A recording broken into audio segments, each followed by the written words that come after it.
Welcome back to the program. Look, my next guest is a man I've gotten to know over the last several months pretty well. Spent some time with him in some different places, learned about his company, and you hear a lot about tariffs these days. You hear tariffs are good, tariffs are bad, the market's up, the market's down. Well, for him, the tariffs have been a real blessing, to say the least. Jeremy Barker, he's the founder and CEO of a company called Murphy Door. Jeremy, welcome to the program. Hey, thank you so much for having me, Steve. Good to have you here. Now, I'm gonna roll a little video here. Murphy Door, basically, all these doors that maybe it looks like a bookcase, or maybe it looks like something else, and it slides and opens, and you end up with a secret room or a secret passage. I mean, you are the guy that builds dreams for a lot of people, right? 100%. You dream it. You've thought about it since you were a little kid, and guess what? We can build it. If you can't find it on our website, we'll design it for you.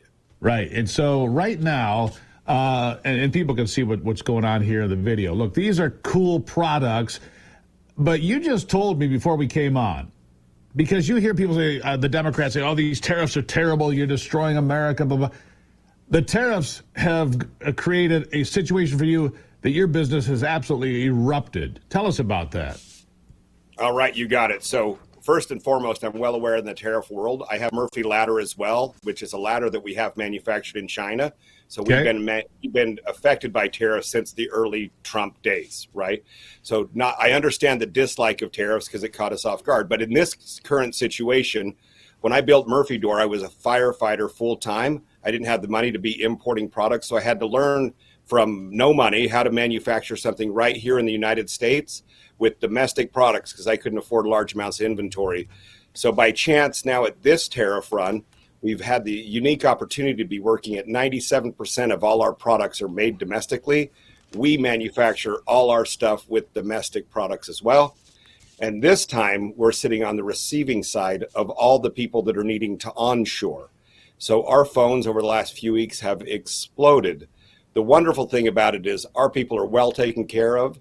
We are able to pay them their health insurance, good wages, and give them manufacturing jobs, as well as adding more equipment, where you had another piece of equipment. Now, hold on right there. Isn't that the vision that Donald Trump is trying to bring to America? More manufacturing, good wages, good benefits, a good living situation, expanding it, made in America. Again, you're in Utah, right? And you do that there. How many employees do you have, Jeremy?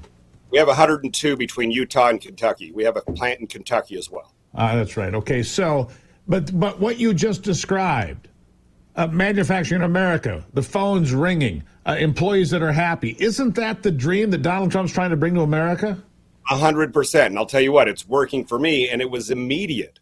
It was a shocker to me that people were that rapidly responding to kind of mitigating this tariff impact.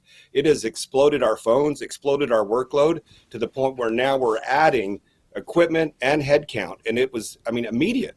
It's shocking to us. So 102 employees now, and you're hiring. All right, so tell me about what do you build in Utah? What do you build in Kentucky? These are two very different parts of the country. Both places, I'm sure, are very grateful for the jobs.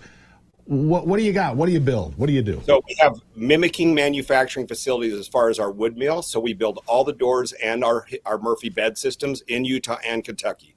The only difference here in Utah is we also have a brand new plant for hardware that we're manufacturing here in Utah as well.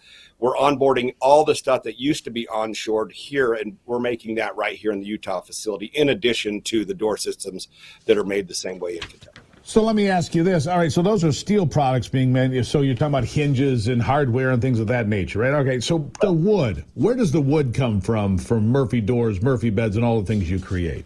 So 97%, that's the reason I use that number, comes from the United States. Oregon, Northern California, a little bit out of Pennsylvania, up towards you. We've got some wood coming out of there. We have 3% coming out of Canada. There's some certain finishes that some of our our retail stores require or have asked for. Past, and that's what's coming out of Canada. And what's the impact there? Yeah, 3% is obviously pretty small. It's nothing. So I just want you to know what we did as of yesterday. Not only are we not raising our prices, we've demanded that our suppliers, if they're domestically manufactured, so they said, that they don't take capitalistic action saying that their supply chain is being heavily impacted, so we're going to raise our prices. If they move our price 1 penny, we will drop them as a vendor and move forward. So what we did, we took action and did a 10% price reduction yesterday. And We're held not the raising. line. I mean, that's genius if people are listening to what you're talking about here. Not only are you saying supply it in America, but make sure you don't try to price gouge along the way. Look, it's not so. Let's talk about the supply chain. If you're getting your wood from Oregon in the place you just described, the loggers are going to work because they've got a lot of work to do, right? So the logging industries in this country are also booming, I would assume. 100%. Let's go back to see what this, the left likes to talk about environmental impact, taking care of your employees and all the stuff. Well, here you have a Chinese manufacturer, and we have a lot of knockoffs of people trying to say they're Murphy Door China, right? Well, here's the situation. They're buying their lumber from Canada, South Africa, or wherever, shipping it over to China, shipping it, manufacturing it there, shipping it to the port of Shanghai, then the port of Long Beach, and then it goes to a 3PL or an RDC, then to the storefront, or then to your mill, then to the store, then to the customer. Our supply chain, we have rails right in our facility. It leaves the mill, comes to our factory, goes to your house. With all 100% of our employees have 100% health care, dental, vision, 401k with a 4% match, and 100% tuition reimbursement. So we... I think I want a job. Are you hiring? I think I want a job. I mean, that's a great package. Let's just talk about that. But I want to go back to what you just said. From the mill, on the rails, into your factory, to your house. I mean, how more efficient and polite to the environment could you possibly be? You can't. And that was the whole, I'm not Mr. Environmentalist, but we are very conscious about what we're doing.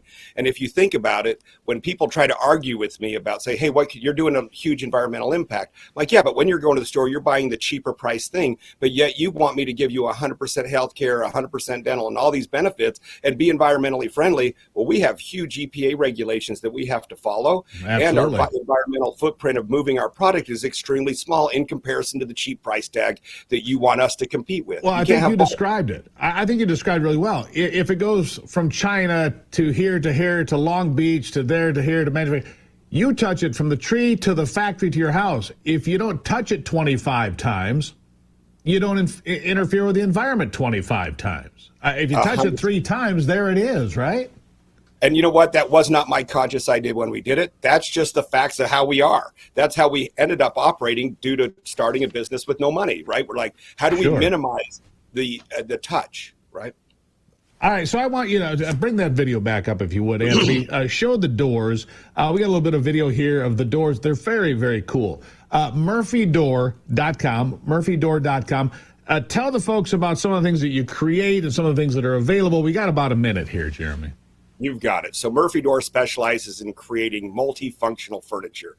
It initially started with a bookcase door system to hide your panic room or whatever you wanted to hide. And then we realized we were creating a unique opportunity to make not just a door hiding stuff, but make a functional piece of furniture that can store anything you'd like.